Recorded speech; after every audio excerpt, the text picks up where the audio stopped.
Good morning, everyone. Welcome to Refined Mindset Podcast and the beginning of something great. Collaboration with United1 Mortgage. So real estate mortgage podcast. So today we have Rony Gomez with United1 Mortgage. How are you guys? How are you doing, Steve? I'm good. How are you, brother? I'm doing good. Can't complain. It's Friday. It's Friday. Well, depending on when this is aired. So it's Friday for us now. Friday. Right? We got a coffee in. We got man. So you know, how many cups is this for you? This is probably my third one of the day. I love that. No, it's a great thing. We are, we're gonna get our other co-host, Mr. Kevin, once he's able to come here. But no, one of the things that I'm excited to talk about today's topic, which is a great thing, especially in our area, right? With how much we have. It's very transient, right? First-time home buyers. Yes. Right. Very an exciting journey that a lot of people go through, and obviously we're here for that. Yes, and the key is, I don't think. I mean, we're this is probably top 5 in terms of how fast equity grows. We have a lot of military, government, everyone relocates and they know I got to buy. I can't rent, right? Exactly. So today is going to be great. We're going to be talking about, kind of like what the do's and don'ts, right? And kind of set up a game plan to kind of help, which is great. So thank you, Rony. This is fun, man. Thank you. More to come, right? Exactly. So tell me, Rony, so what kind of, like when you talk to first-time home buyers, what's usually the most nerve-wracking, overwhelming, anxiety-building things they go through? Oh yeah, so that we get, obviously first-time home buyers being, your first big investment, your first big purchase, one of your biggest purchases in your lifetime, I would say, right? Down payment. Down payment is something that, a lot of first-time home buyers have questions about, misconceptions. They've heard on the radio or on Instagram, social media, or, from their aunts or their aunt's cousin or something. So, it's that misconception of how much your down payment's going to be, right? Mm-hmm. So I always like to, mention, hey, down payment, it's going to be situational. It's going to just depend on, where you at with your finances, whether or not you have money saved up, whether, let's say you don't have money saved up, whether you want to save on your monthly payment. So there's a lot of various different types of programs, and those programs, we can do even the minimum down payment, 3%, 3.5, or even down payment assistance programs, which a lot of people don't know about or do know about, right? But everything, it's very situational, and it really depends on where you're at. So do you get that often? And it's funny you say that, and I love how you said the word down payment with such passion, because that is the one thing is down payment, right? and it's true. There was a time when we did need 20%. Before we were probably in the business, but we needed 20%. You needed the 720 scores. And, generally that I would say is the biggest thing, and probably scores. Yeah. It's probably, it may be even up there, right? It may be 1 week is more of this and 1 week is more of that. Yeah. But the down payment is the big one, because, what people don't understand is governments want you to buy. That's real estate tax. There's a lot that goes along with it. So there are a lot of incentives, a lot of programs. I think the biggest thing is the credit score situation, where people think you have to be at a 720, and you're the brains, right? Obviously, there is a value to be at a higher score, but it may not necessarily make sense to wait to get to that score where you can accomplish the same goal. You know what I mean? Can you talk a little bit about that? Yeah, no, I agree. You kind of hit that point too, where credit score is something that a lot of first-time home buyers also have misconceptions about. Do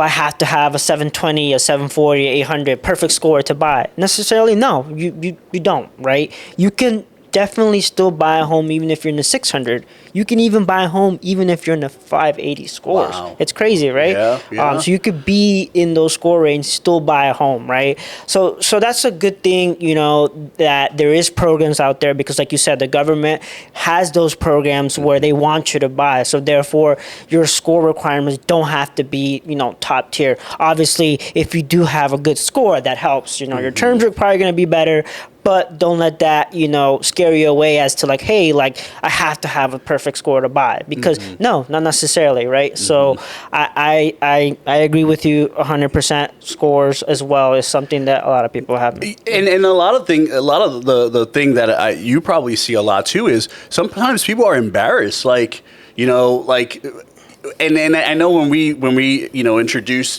clients to set up the game plan, it's like, it's okay. It doesn't matter where you're at now. It's how can we help to get you where you need to be, right? Exactly. And it's like, it's okay if you're at a 580. Let's work away. I mean, I think we had one now. Someone was like in the 400s and they bought, in a year. So there's and maybe you can elaborate on this. There's very small situations or little situations where it's like nearly impossible to raise a score, right? You know what I'm saying? Like most of it is based on a time, right? And so let's say someone does have a low score, right? What are some things that are usually the biggest factors that impact why their score is low? It's funny, we were just talking about this yesterday. Yeah, right? for sure. No, definitely. So low scores, right?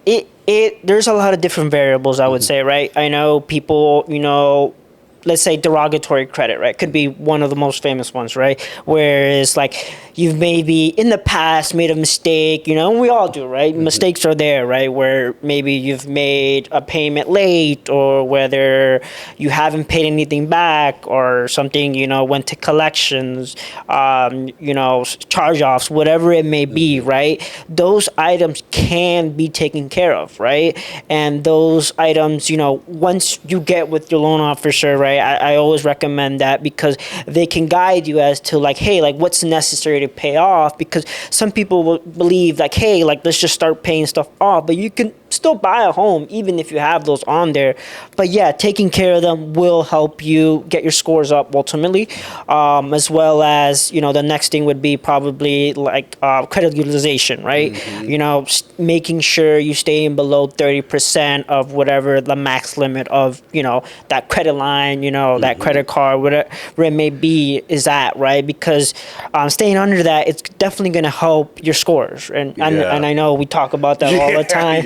Yes. And we like to, advise our borrowers or clients, that's stuff, something that you should definitely consider, right? Well, and sorry to interrupt you, but that's a great. There's a lot of people that are not even in or have the goal to buy, or they just bought, that they don't even understand that about the credit utilization and the 30% rule, and that's a great point. Like if someone is aspiring to have good to average to good to great credit, is the utilization, right? So that is the key, is the 30%. Okay, so I just wanted to because that's a powerful message to a lot of people. You're good, and that's something we like to get that message across, right? And again, just making sure you're taking care of your credit, right? Ideally, I know some people were like, hey, like let's pay off some items, make some big payments, like and forget about a credit card that they have to the side, And I would say like, hey, look, I would rather you make your minimum payments on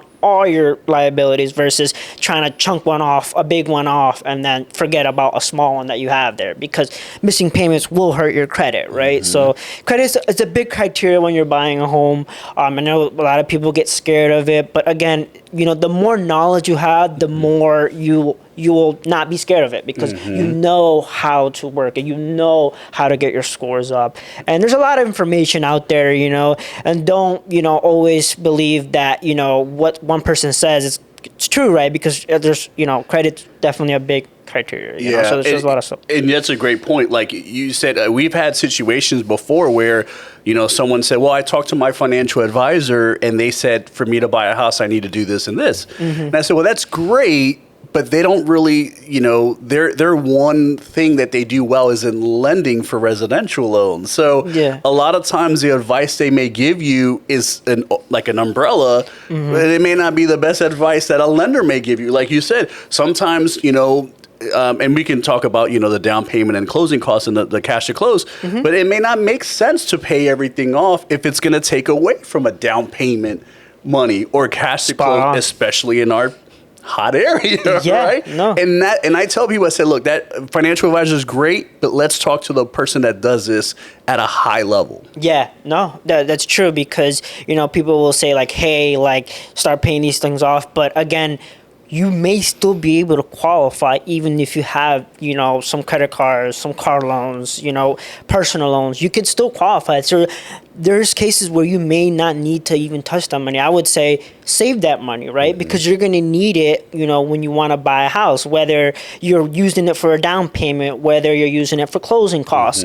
Again, that's something that I always recommend, speaking to your lender, speaking to your real estate professional, your real estate agent, to go over that, because again, the sooner you know about things, the better you will be at that time when you want to buy. Yes. Yeah, I love that. And we always say it's about my favorite, all the agents we coach on the team is the G, goals, game plan for the goals, right? Yep. That's the biggest thing.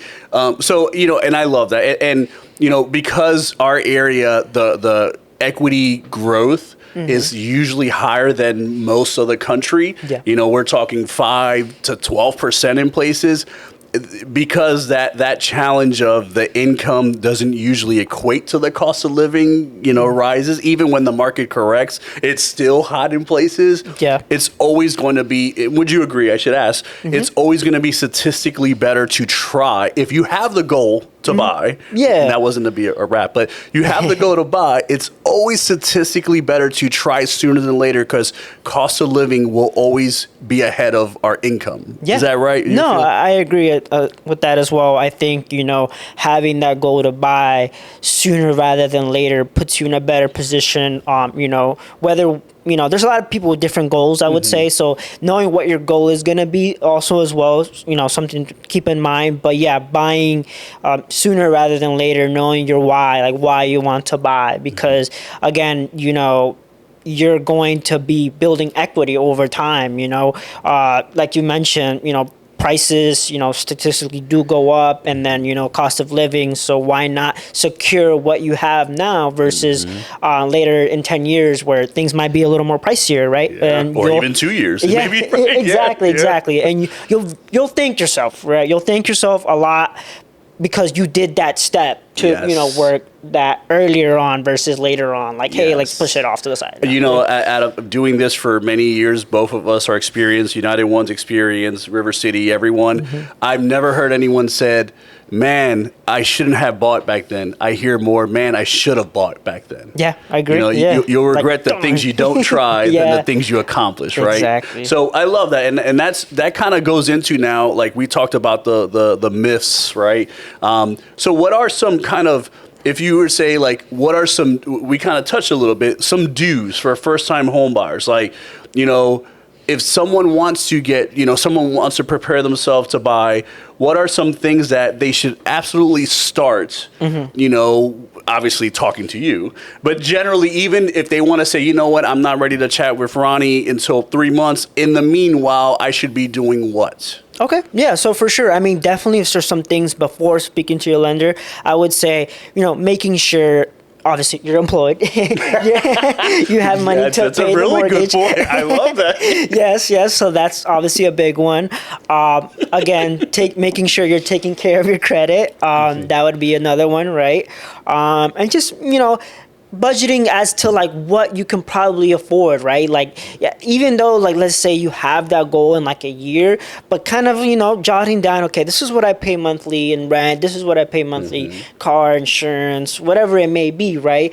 And then, take out the rent and see where you can add your mortgage payment, I would say, right? And then I would say after that, getting pre-approved, right? I would say getting pre-approved, it's one of the most important steps. I would say talking to your lender, talking to your loan officer, making sure you know where you're at, because again, you probably see it all the time, right? Where someone has a timeline of maybe a lease ending, Yes. and they want to, start trying a month in advance, right? But now you have a time crunch, right? And if you weren't prepared before, now you're kind of having to scramble around to try to get everything in line, all the ducks in a row to, get to your buying. Yeah. And it's an interesting point, whenever we meet a client and they have the goal, they express their goal of buying, one of the questions we ask is, are you renting? Do you currently own? Do you need to sell? Do you live with family? If you're renting, when is your lease up? Yeah. Because like you said, in most of our area, most states have a 60-day notice, unless it's dependent on the landlord. But let's say 60 days, right?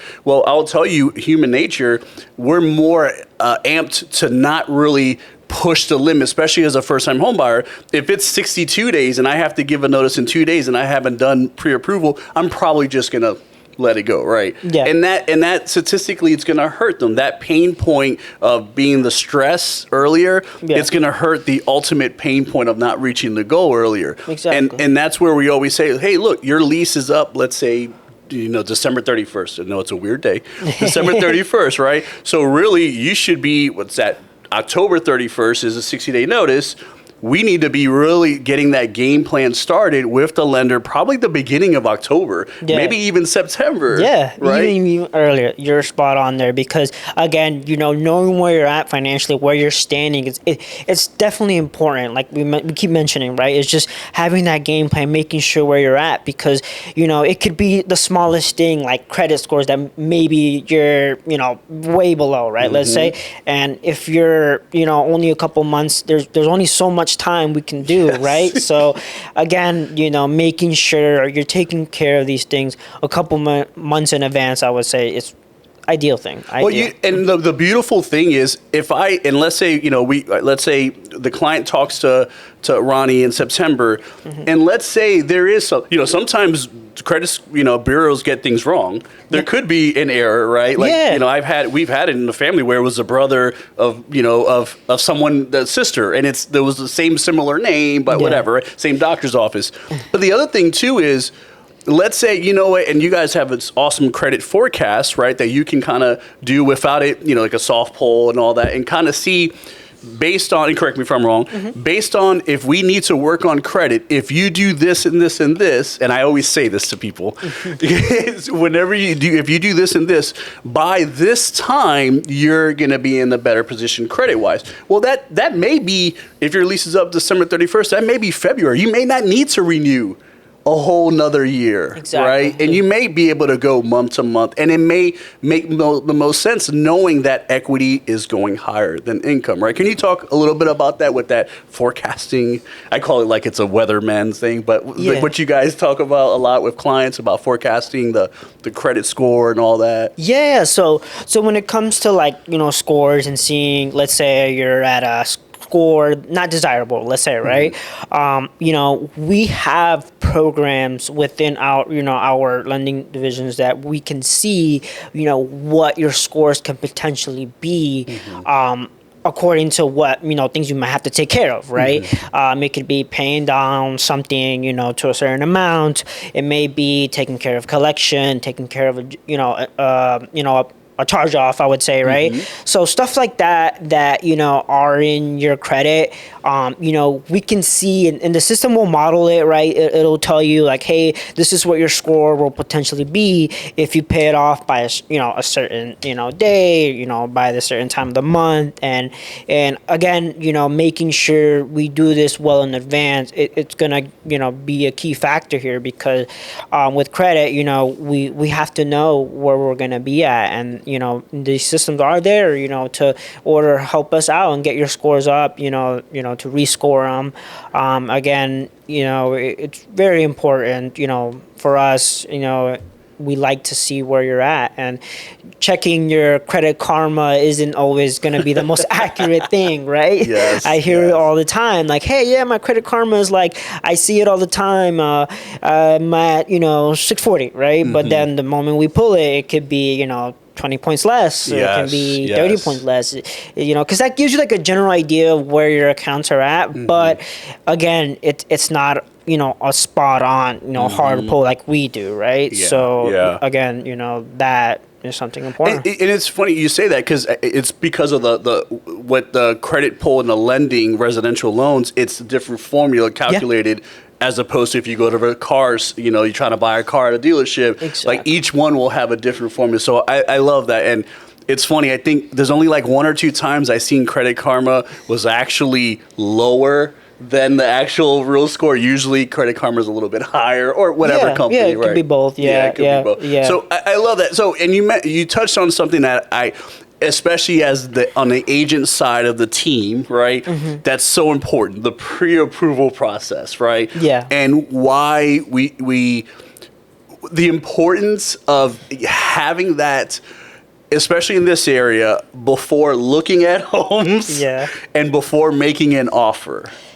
Yeah. Talk to us about that. Yeah, so I mean, it's super important because you, as agent, you don't want to, be looking at houses and at a certain price range, and you're only pre-approved for a certain amount, or technically you only approve for that amount, or that is super important because it saves you a lot of time, and it saves your time as a buyer, your agent time as a buyer, and your lender as a buyer. Yes. Because we don't want to be falling in love with a house and you don't even qualify for that house, right? And I'm sure you see it all the time. Like, hey, I went to an open house and this house is $900,000, but you may only qualify for $700,000, right, or $600,000. So making sure you're getting pre-approved in advance is something that I know agents really, really are, making sure that, hey, are you pre-approved? Do you have the letter, or have you talked to your lender?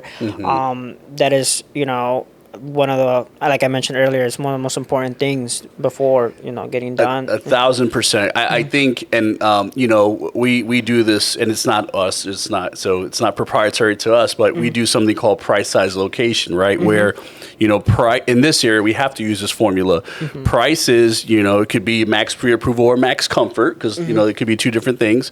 Then you decide, like for example, if max pre-approval is 700, well then what's more important? Is it the size and type of home, or is it the location? And then from there, it'll help dictate what areas and what type of home, right? So 700,000, but the most important thing of that location, let's say it's Fairfax City, right, in our area.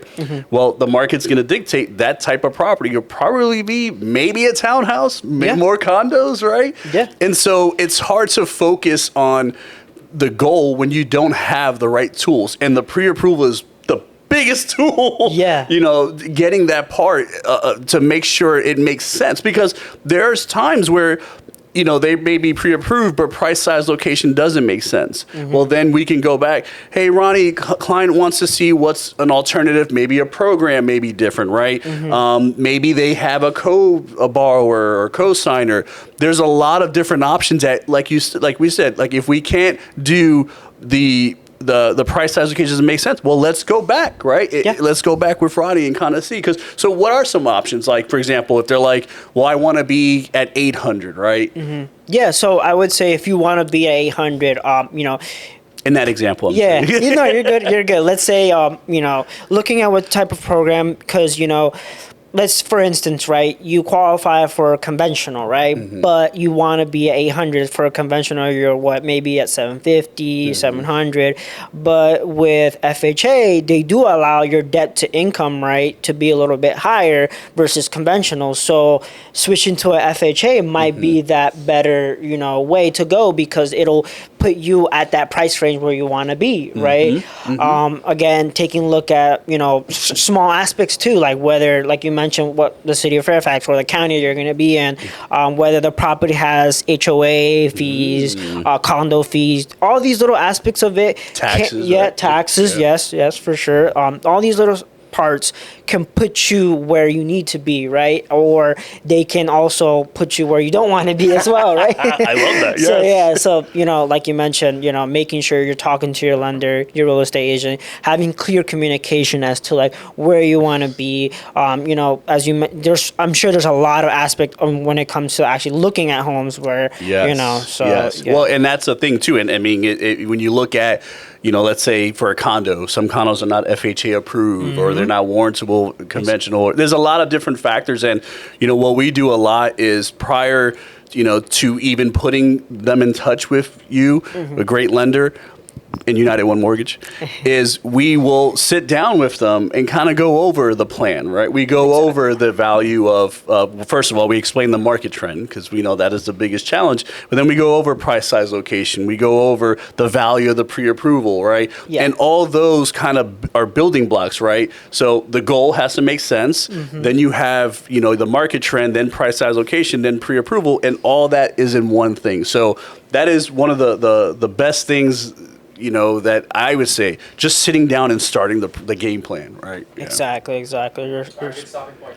You want to jump in there? Is this is live, right? Times Square, now that he's here, right? What's up, man? What's up, Kevin? Missed out. We just got 80 leads just came in. This is live stream. So we're actually joined now by Kevin Recinos. So Kevin, give us a little introduction on about yourself. How are you, Kevin? Good. How are you guys? So yeah, my name is Kevin. I'm with River City Elite Properties, and I'm excited to talk about the goals and everything that continuing on with what you guys were talking about. Yeah. I mean, it was a good conversation so far, and so we have the brains, right? The more of the brains, the foot on the door with Kevin here. So no, that's awesome, man. We were kind of talking about kind of the value of the pre-approval. So Kevin, like you know this, man, like.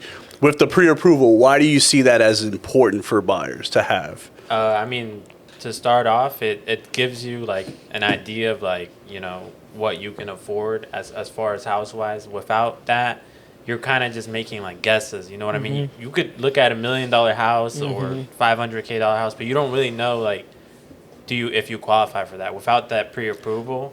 And also, if you do like a house and you want to make an offer on it, that pre-approval is like really, really important because it makes your offer a lot stronger. It's funny, we didn't even touch that part yet, right? Yeah. Like because in our area, and some contracts say, you can after you ratify, and this doesn't happen, but the contract does state, especially in Virginia, you can ratify and then within 7 days get a pre-approval. Yeah. But so the seller, that's risky, right? So that's a great point. It's like the seller may not take you serious, and the listing agent will probably recommend that, I don't know, this person is in pre-approval, or we have multiple offers and they have pre-approvals. Yeah, right? So that's what, we love to do, especially, me, Ronnie, we love to do that ahead of time because we're proactive. Yeah. We want to show like that our client is the most prepared to, accept an offer because we want them to win the offer ultimately. Yeah, and the buyer is serious, right? And how would you guys say as like, let's say on the listing side, right? How is that important to you guys when you guys see that pre-approval, like, And that's a great question. The biggest thing obviously we know it's the seller's decision, right? But we're there to consult them. Yeah, for sure. It's not our decision, right? So the challenge is, do I feel comfortable advising the seller and say, look, this offer came in, it's great. We have multiple offers. This one that's great doesn't have a pre-approval. To me, that shows that they haven't have an application in, they haven't had a credit score, it hasn't gone through underwriting, right? Because that should be the standard. It's a risky, if you were to ask me, seller, it's risky to accept this, not saying it won't work. At the same time, what if it doesn't work within the 7 days and we lose out something we have in hand, right? And then the other aspect of this, and I will tell you, is having a good lender, right? Yeah. And of course, it's based on the terms and contingent and terms and financing and conditions the seller's going to choose. But part of those terms and conditions is that lender available as me, the listing agent, to do the due diligence to say, hey, Ronnie, this is Steve. I'm the listing agent for blah, blah, blah. Your client, Kevin, just made an offer. Just want to confirm. if you don't answer the phone, I can't relay that to the seller. I don't know. And has that happened? Yes. Yeah. And I've told the agent, like, I really think it's a great offer. We have a deadline because this is Northern Virginia. Mm-hmm. We have a deadline. I can't get a hold of your lender. Yeah. My seller doesn't feel comfortable, right? And you get these calls all the time. Yeah, no, I agree. Being as a lender, we get it all the time, and especially here, we love to be available even on the weekends. I know we have some lenders that are only available Monday through Friday, 9 to 5, right? Mm-hmm. Again, real estate doesn't always work from 9 to 5, right? It's 24/7, I would say, right? Mm-hmm. There's people buying all the time. There's people mm-hmm. thinking about it all the time. And, as buyers, you tend to go out more on the weekends versus the weekdays. So if your offers are bidding put on the weekends, mm-hmm. The listing agent wants to know, hey, would the lender check in, hey, let me call them, and if they're not available, then it kind of shows hey, they might just be working on the business days or even just giving them a call even a couple hours after. I'm sure it's good enough and they yes. feel a little more comfortable and they tell their sellers hey, they answered, and yes. again, how do you feel about well, that? and from in our experience, on the listing side, it's if we can only relay the information, exactly. but if this lender hasn't been in touch with us, we haven't heard back in a day or so. I mean, that's a bigger problem. Waiting a year to ratify a day, that shows me, seller, I don't know how their process is going to be. I'm concerned. They say it's a 30-day closing. What if it takes longer, right? Mm-hmm. And obviously stuff happens even if it takes longer, but at least that lender said they focus on everything they can control by responding to the listing agent, doing a great pre-approval, getting the docs ready, getting a great setup man, everything, right? Mm-hmm. Where another part, you're I can't relay that information. Yeah. So, if I haven't heard back from the lender. What are your thoughts, Kev? No, I totally agree. I think that, with availability, it is also really important because there's times where we need to have I needed, for example, a deal that me and Ronnie did recently. Mm-hmm. We had to have turned in something as soon as possible, mm-hmm. and it was on the weekend. So if he wasn't available during that time, then we could have lost that deal or had to push back the date. And it was in the scenario where the seller needed to sell their house to buy their next house. Mm-hmm. We were on the buying side, so things like that is we definitely need somebody like Ronnie. Yeah. It's funny, and I say there's only very few things in this business that's business days, like EMD or loan disclosures, but you can have a contingency end at 9 p.m. on a Sunday. Or 12 or 11:59 in Maryland. Mm-hmm. You can have contingencies end on a Saturday and Sunday, and you may, especially, it's a buyer beware state, right? The buyers are the one. The seller's not going to say, hey, by the way, don't forget that financial commitment. They're not going to say that, I'm right? send you a text reminder. Yeah, hey, just friendly advice, They want to make sure that, look, you got to make sure, or else I have other people waiting, especially in this hot market, right? Exactly. So I love that. I love it. So, and we can talk more because I know Kevin does this very well when we talk with a buyer, and I won't say it's a hidden cost, but maybe an unknown cost, right? So let's kind of go over that for the first time home buyer. Let's say they're kind of all right, I've talked to the family, right? It's a powwow, they put their hands in, they go, and all right, we need to save up. So what are kind of some fees you guys see? I won't say fees. What are some investments to your goals that families should save up for? Now, this could be during a transaction or prior. What are kind of some of your guys' thoughts or recommendations on to start saving, inspection, stuff like that? Yeah, so I would say, a big one is, appraisals, because the lender needs to know that the home is going to appraise for the value that you're buying for. If it's better, obviously, then it's good. If it's lower, then, we may have to come back. That's been happening a lot. Anyways. Yeah. So definitely, I would say appraisals, again, it could be as simple as home inspections. Well, I'm sure that's not simple, but but I'm So, sure. and if I can interject, why is that important to let people know why the appraisals are due at that time versus on the closing costs? Yeah, because that is a big question we get a lot. Well, why can't it be on the closing costs? Yeah, Right. so typically appraisals are paid outside of closing.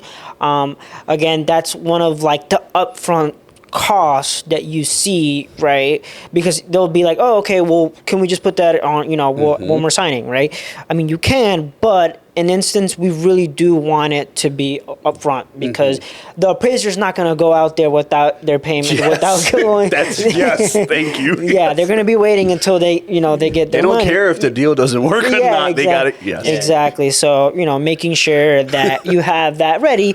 And again, appraiser is not crazy expensive. I mean, I gotten it to be where as low as, 5, 10, around that range. Or if you're ordering as a rush, maybe a little bit more. Maybe that contingency is a shorter time frame and you need it sooner. Or for peace of mind, you want it to come faster, right? So, there could be a rush fee, right? So those fees, I would say, is something upfront that buyers should know about. Again, those are, I would say, one of the most common one on the lending side. What would you guys say on, like, on your guys' end? Yeah. Would you say? No, I mean, Kevin, he goes through a lot, and when he sits with a client, I know he's very systematic, As far as like the fees goes, like or- inspections and stuff. Yeah. Yeah, I mean, you definitely want to budget for those, and I think like the biggest cost outside of that is like not knowing that. You know what I mean? Ooh, I love that's powerful. Yeah. I love that. If you don't know that and you're wanting to buy a house and you don't have the money for it, then it costs you like what I think is the most valuable thing, which is time. Yes. Because then it's gonna push back your goal. Yes. And in this area, as you know, the longer you wait, usually the more expensive things are getting. Yeah.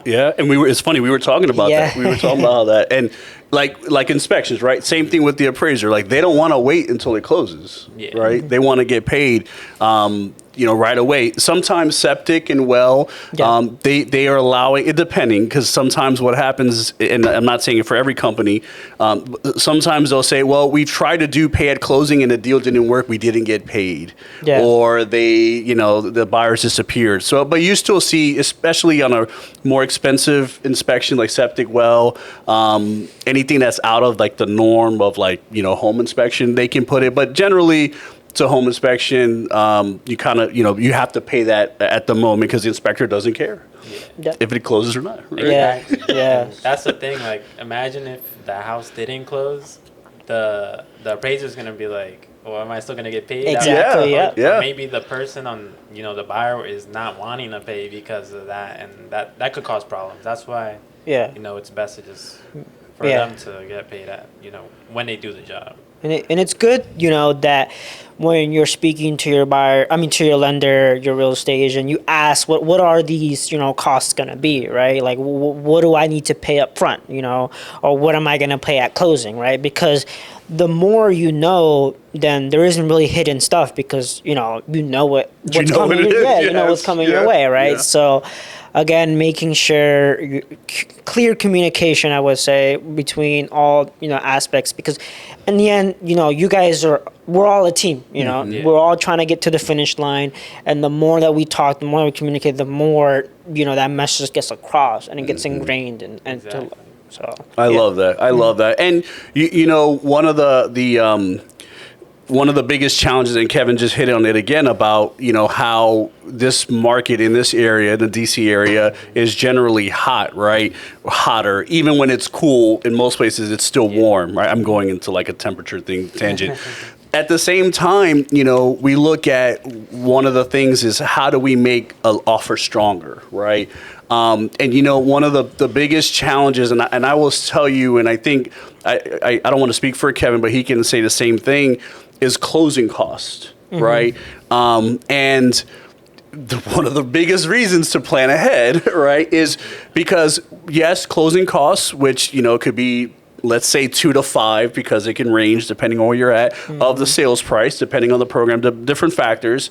And yes, we can negotiate with the seller, But the biggest thing is the market trend. Yeah. If there's 10 offers, why would a seller offer closing cost assistance, right? Yeah. So what are some things that, can help with, and I don't want to get into like what a closing cost and the whole, my cup analogy thing that I always do. Please don't laugh. At the same time though, what are some things that you guys tell a client about closing costs and how to prepare themselves if we can't negotiate some things? You know what I'm saying? Yeah.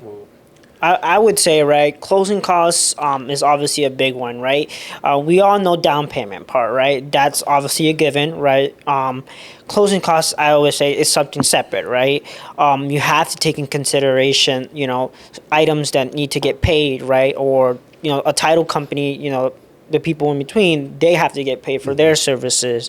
The state has to get paid, the county has to get paid, your homeowner's insurance has to get paid, to transfer ownership to your HOA, all those costs are in your closing costs, right? And knowing gauging how much that's going to be is going to be a key thing, right? So, again, like you mentioned, it could be anywhere from 5%, 2%, 3%, and again, as stuff are getting more, stuff is getting more expensive, right? So I always like to say like, hey, be realistic, your max closing cost could be this, or lowest could be this, right?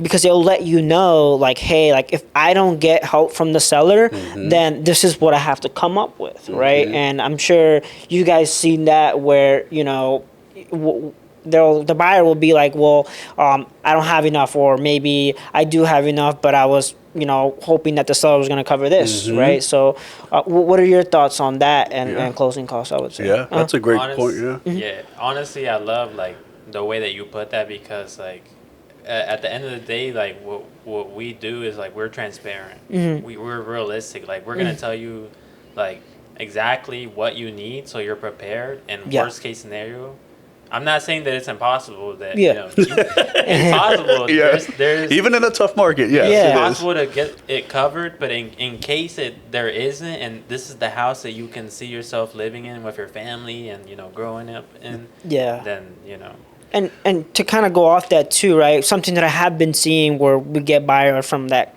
came from other lenders, right? And come with us, right? Some lenders out there do tend to kind of like estimate less than what it actually is going to be, right? I'm sure you guys see that too, right?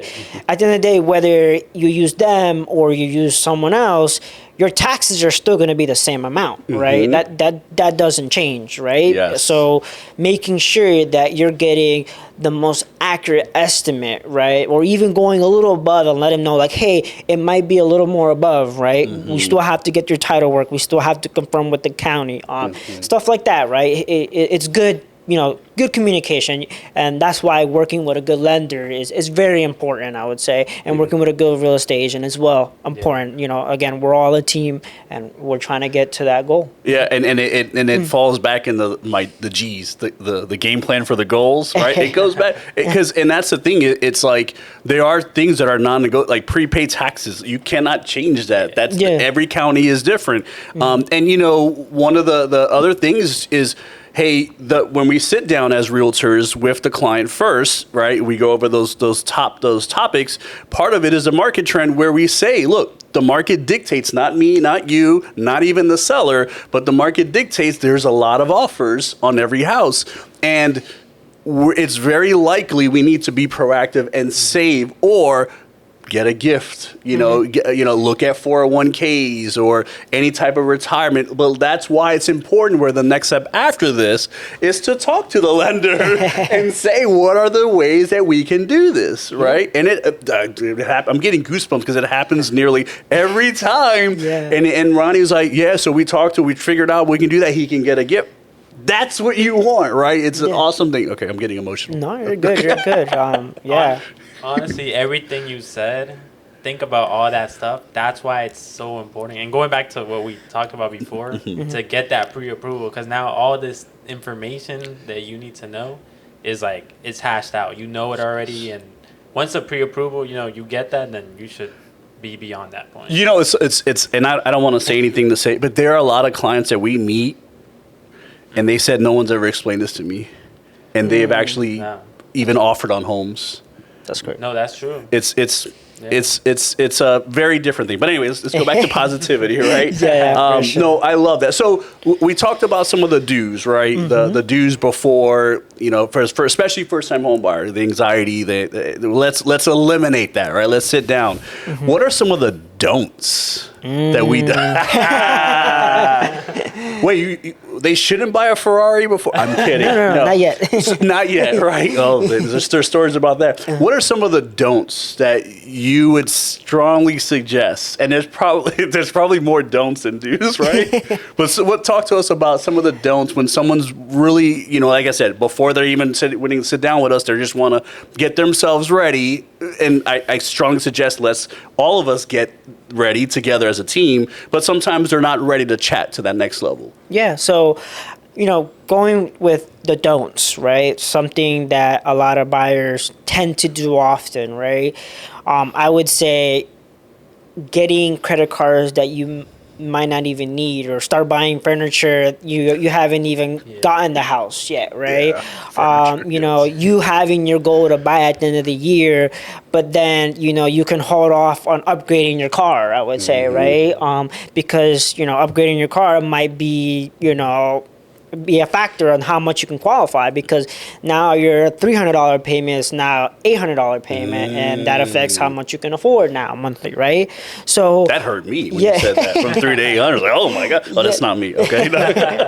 So those items, I would say, just making sure that if you have that goal to buy, just make sure that you talk to your lender and communicate as to what are your plans? Are you trying to buy a car? Because we could tell you hey, maybe hold off on that, right? Well, let's wait until you get the home and then you can buy that new car.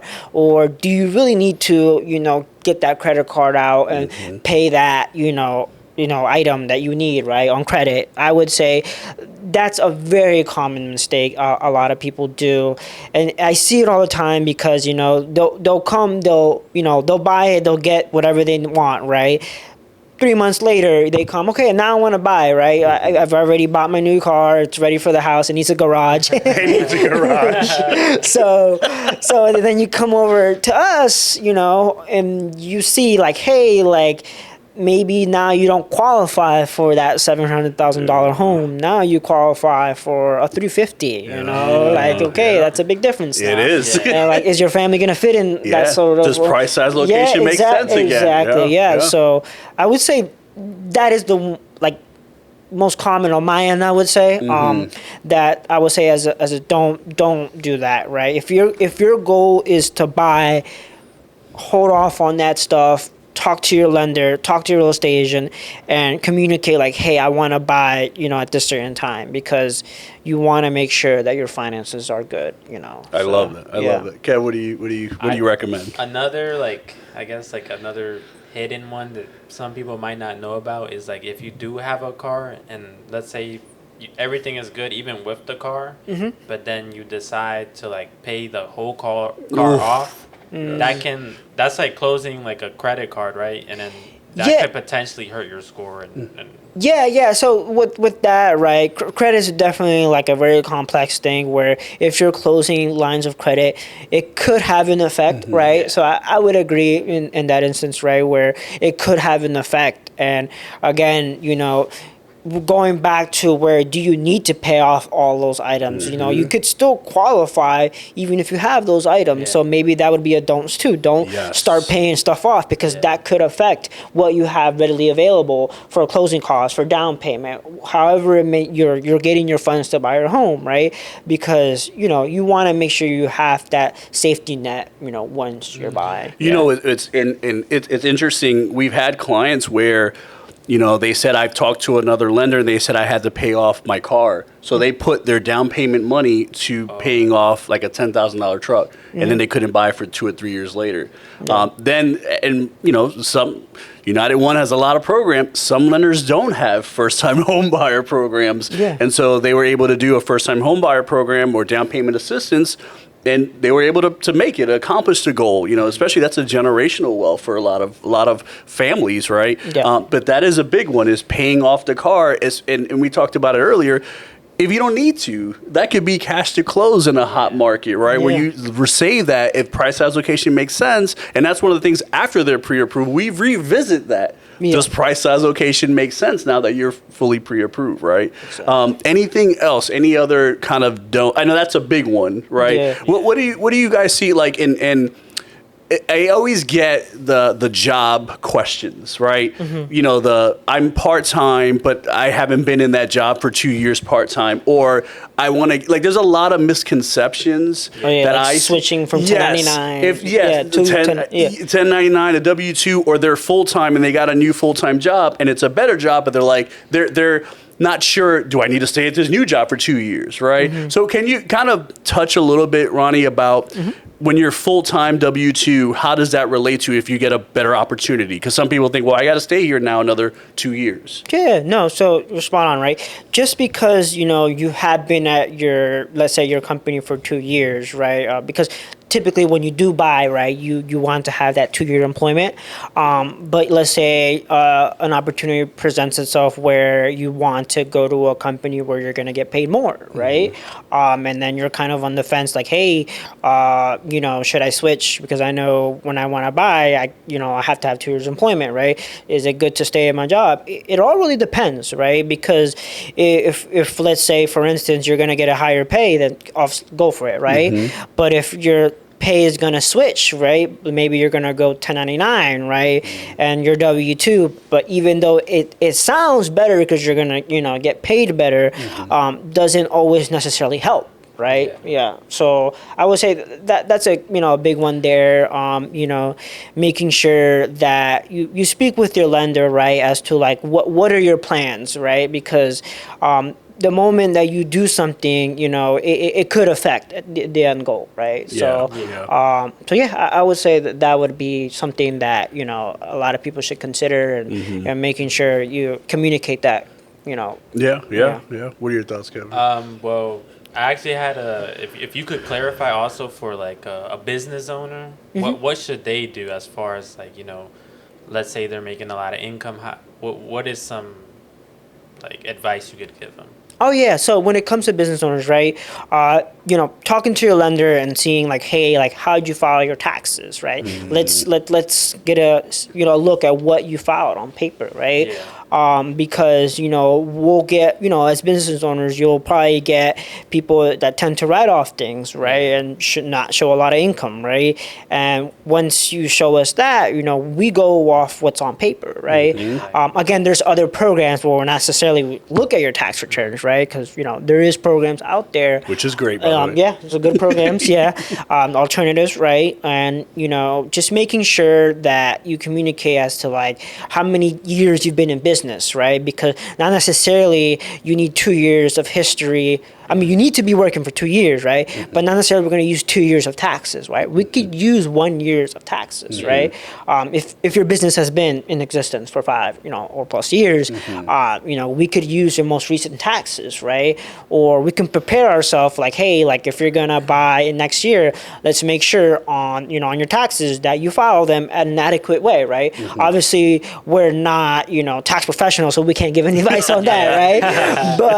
But again, just making sure you communicate as to like what is your plan, and then being a business owner, there's so much to it, and there's programs out there that as well, like even if you file a certain amount, you could still buy a home and with bank statements, profit and loss. And that was a great question, because especially nowadays, there's a lot of self-employment. Sometimes I'm W-2 and I have a business, right? And I always suggest, although we're not, United1 is not tax experts, but they can advise you in terms of, well, based on the number here, this is what your pre-approval is. Exactly. Then you decide as the client whether or not you want to show more. That's not United1's decision, right? Yeah. But the client can then have at least an idea of, okay, well, does that make sense for price size location again? You see how it always comes back to that, right? Yeah. And so it's like, okay, so when they go to the tax, they do their taxes independent,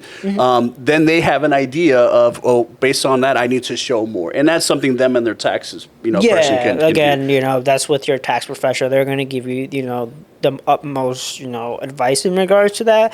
We just provide that information, whereas to what you could qualify for, what you have, right? Based on, it could be something as small as, I'm a self-employed and I'm W-2, right? Mm-hmm. Is it worth, using my W-2 job or my it's just really going to depend, Yes. So making sure that, you talk to your lender and communicate like, hey, yeah, I mean, I do have a business, but I'm also working for a company. You know what I'm saying?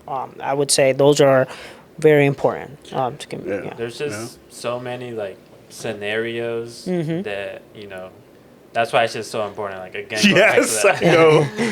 There's so many scenarios where you could qualify for so many different kinds of programs, and there's different down payments that come with that, different requirements, time frames. That's why it's game plan. It's just I don't, and I think we can talk to Imran himself. Yeah. He's probably never seen, because of his experience, he's never seen two identical files, in pre-approval. This doesn't happen.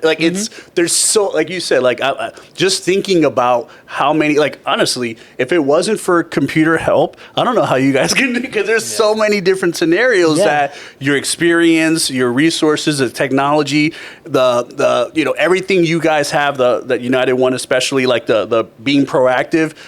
There's so many ways that you can have a bad pre-approval with a bad lender, as opposed to when you have a good pre-approval with a good lender, right? Yeah. And we've seen it, and it's it's very valuable to. Look, here's the one thing I always say, especially with clients. I said, look, if the lender is doing their due diligence, like you have a couple with us, that you're doing work to make sure this makes sense, it's better to plan ahead, let us go through all the options, right? Talk to different scenarios, investors, to see what's the best thing. It's worth the time to do that, because we actually had something where a person didn't want to wait, and they went with another lender, and it didn't work out. And you said, I'm still waiting because I don't feel confident in saying yes. That's going to put the client in a bad situation. So that's just appreciation. I definitely remember that as well, for sure. Yeah, Making sure that we've hit all those check marks or those check boxes, right? Because again, one lender can say yes, but if we're over here saying hey, that is kind of iffy, and then you could be under contract over there, and you really want to buy it, and you end up going over there. Okay, that's fine. As a buyer, you get to choose where you want to go, correct. right? Consumer has a decision, correct. But that doesn't necessarily mean you're gonna go to the right place, right? Or it may not even close, which is exactly. Yeah. So that's something that we definitely take a lot in pride here, is that we love to go through the whole pre-approval, fully, almost I would say underwrite the file. I was a pre-underwrite. There's even blood samples. I'm kidding. There's no blood samples being taken. Just making sure that we've hit all those check marks, because it's better to tackle these stuff beforehand than being under contract and then having to it's sad to say cancel the contract, release the contract because you can't qualify, right? There have been instances where people have gotten that with other lenders, and again, just making sure that you're with the right people, with the right team, it's going to be extremely important. Yeah. Yes. And also, there's just so many, there's a lot of misinformation online or outdated information. That, or maybe your friend, something worked for them and they think that it could work for you. Very famous. So go directly to the source. Yeah. United1. Yeah, and to be honest, it doesn't mean that something that we cannot control could happen. God forbid, January, February, people lost jobs. That happens, right? But the biggest thing is, did that loan officer do everything they can control to kind of eliminate what they can control, right? Yeah. Or their experience says, look, this is going to be a question that the underwriter is going to ask. This happened. Let's address this now, right? And that is by far, it's a beautiful thing when you're not worried as a real estate agent that is a lender doing their job. That is a beautiful thing, because that's not our job. We're focusing on the next family or the next person. So again, another kudos to United1. We appreciate that. So Kev, I wanted to ask you about waiving home inspections. And I know you get this question a lot, and I know you address it a lot, especially when you're meeting. What do you see as like some concerns that happen when you mentioned that in the market trend that they may be an option, right? So, well, I guess a lot of people, like, sometimes they do get worried because, in a home inspection, they do find, like, a lot of things. But we always have to keep in mind, like, the market trend. If the house, like you said earlier, if it's getting a lot of offers, then the chances of you getting a home inspection is a lot, like, rarer, I would say. Mm-hmm. It's really hard unless you're going, like, way, way, way above the last offer, then maybe. But there's other things to, mitigate the risk. Love it. Love other that. things. So one of them being is a home warranty. Mm-hmm. Depending which one you get, it's kind of like car insurance, for example. Like, there's different plans that protect different amounts with different deductibles. So generally, though, it does, like, protect you from, like, things like in your house, like the electrical, the plumbing, roofing, stuff like that. Things that could go bad within that first year. I know some do 2 years. It depends on the area. But yeah, that's one thing that you can do to help mitigate that risk. Yeah, and I love that. And that's the what you hit on is to mitigate. Even a home inspection won't prevent. And that's the thing that we want to advise everyone, and I'm sure even Ronnie advises the client too, because it comes up in the lending side is, whether or not we can move forward, right, to the next step is, and home warranty companies will tell you, if you have, let's say it's just a husband and wife in a condo, let's say a 2-bedroom condo, and the new buyers, let's say we represent, is a husband and wife and 2 kids, well, the usage is going to be different, right? Now the toilet's being flushed more, now the refrigerator's being opened more, so there's never a foolproof way to do it, but there's ways to mitigate. I love that. I think that another, like, really important thing that people don't touch on is, like, when you go and look at that house, take a good look at it, because, like, with everything there's, like, symptoms, like, for example, like a car, there's when like the timing belt or something's going wrong, there's, like, a symptom that comes with that. Yes. Like, or when you're sick. It's the same thing with, like, a house. The house is sick. Sorry. If you look at the house, like, you know what I mean, like, if like, look at the roof. Wall crack. Does the roof look old, or does it look new? That's a big thing. Or if there's, like, signs, like, mold, in the carpet. Exactly. Mold, or like, maybe there's, like, an infestation of animals in there. Like, you see, like, holes in the carpet. Little friends. Little friends, another neighbors moving in, apparently. Subtenants. But like I said, and also, like I said, just take a good look at the house. Have a good realtor with you, like me or Steve, that takes a good look at the house as well, and we're not saying that we're, like, inspectors. Yes, and we say that we're not inspectors, but we have experience. But we can catch things. We can see things that we ran into a lot. And it's funny, that's mostly what we're looking at. Yeah. Where, a lot of clients are looking at the kitchen, the things that, really stand out. We're looking at those. True. Is that crack going this way or this way, right? Yeah. Is that a mold stain? Is there leaks, right? That's what our fiduciary duty is on that side, right? And, it's one of the great things, and like I'll say, like Ronnie will say, how was the home inspection? Yeah. Because we know that is usually, if something doesn't work out, it's that. And a lot of times it can be the client wasn't properly set the proper expectation of what's really the reality of a home inspection, right? Yeah. Major thing. So I love that. And that's one of the things, like you said, depending on the market, I mean, we can't control. We're not saying waive. We don't want that. But in order to reach that goal, right, and especially we talked about it, the sooner the better, statistically speaking. And there are some times where, look, I'm going to get a raise for $900,000 next year. Okay, well, that makes sense. But most people are not in that situation. There's ways to mitigate. So I love that. So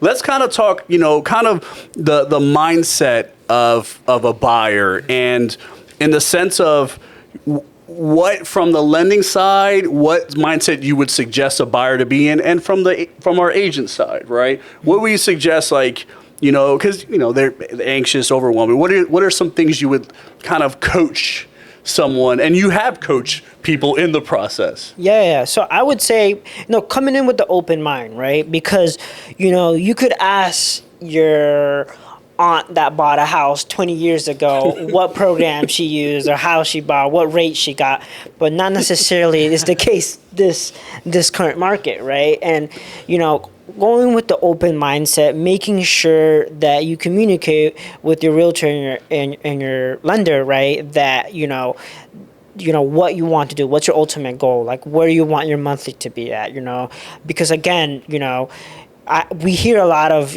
people, oh, they told me this, that I could buy with this, but every scenario is different, just because your aunt bought like that 20 years ago, it's not the case now, right?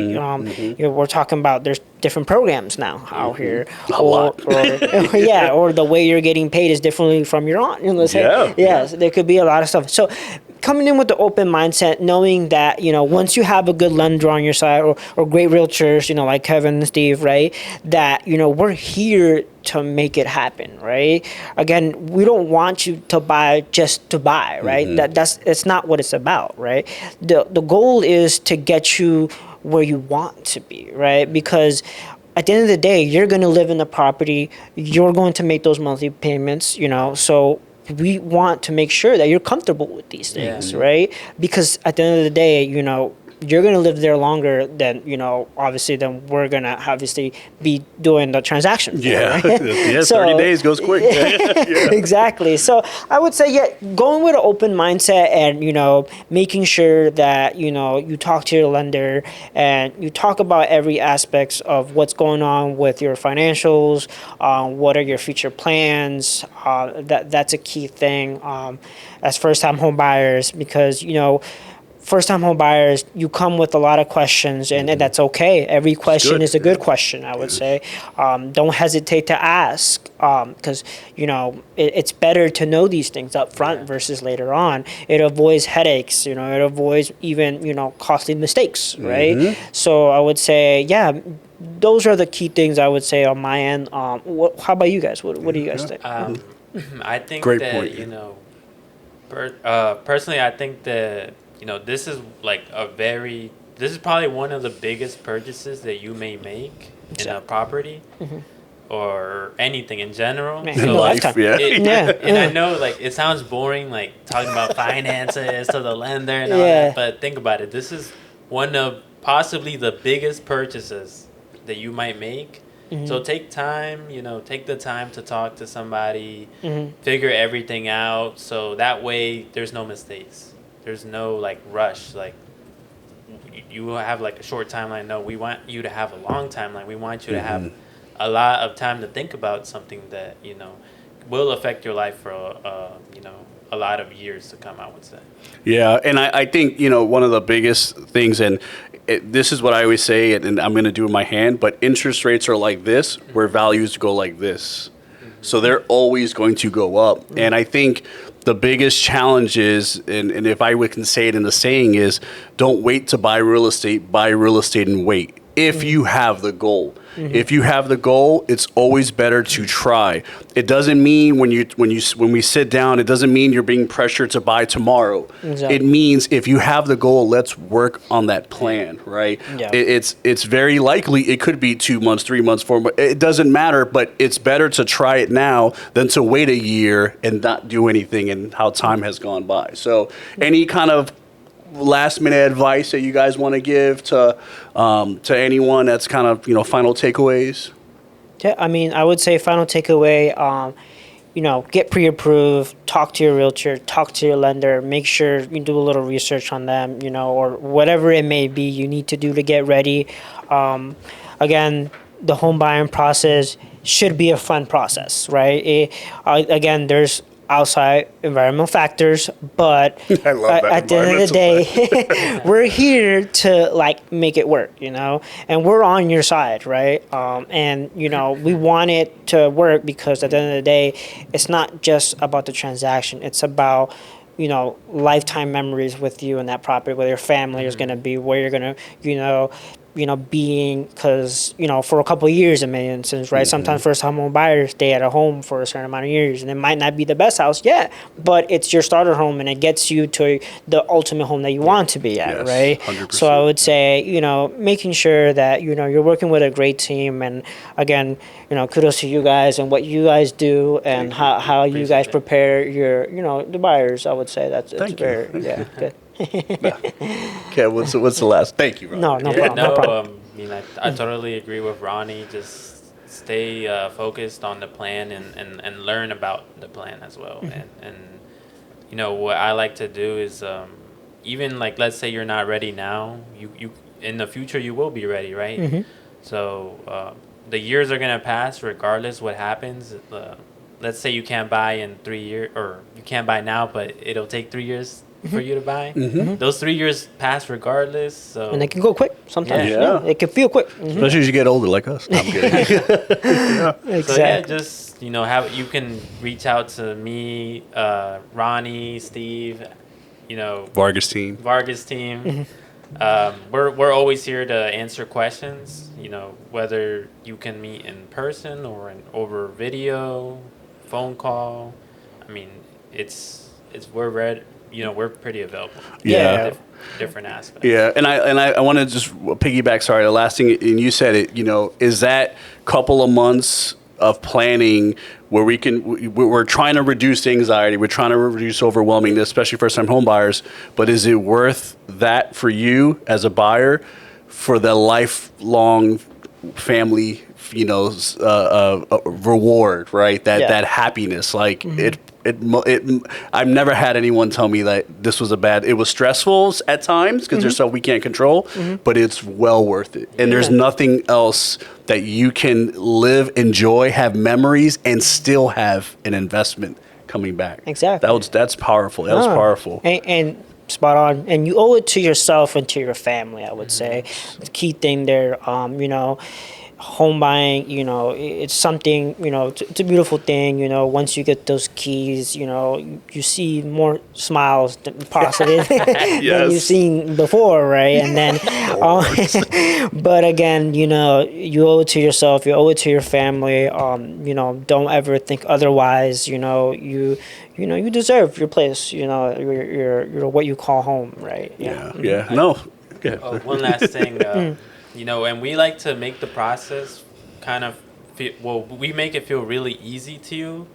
I guess to give you like a way that you can think about it is like, let's say an electrician comes and they charge you a certain amount and they get it done like in less than an hour, and it seems like they did nothing.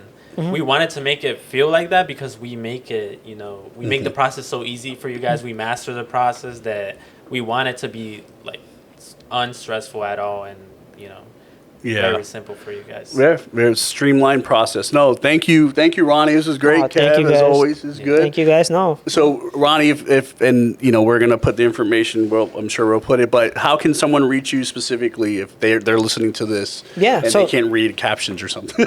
No, definitely. If you want to reach out and you want to talk about where you're at and when you can buy, or just give us a goal. I would say reach out to me via phone. You can reach out my cell. I'm sure we'll put the information there, or you can also reach out to United1Mortgage.com. My information will be there as well. I'm available, during the day, during at night, in the morning, at 4 a.m., whenever you need it, we'll be there. We can make it work. And again, thank you for, taking your time today to, guys, for talking, and as well, you listeners out there, for listening and, taking into consideration a lot what we have to say today. Yeah. I just also want to say, I definitely appreciate your guys' time if you guys did, make it to the end. Yeah. And you guys can also reach me via phone, via email, via website. If you have a pigeon you want to send over. And then socials as well, Instagram, TikTok. Yeah. And again, this is, it's a partnership, refined mindset, real estate and mortgage podcast. We're going to do more of this. If you know of any, family members or any friends that would benefit from this content, please share it to them. Subscribe. We got some more great information, how to break down things in the transaction, more things like that. So thank you, everyone, and let us know if any questions we can help with. Thank you, guys.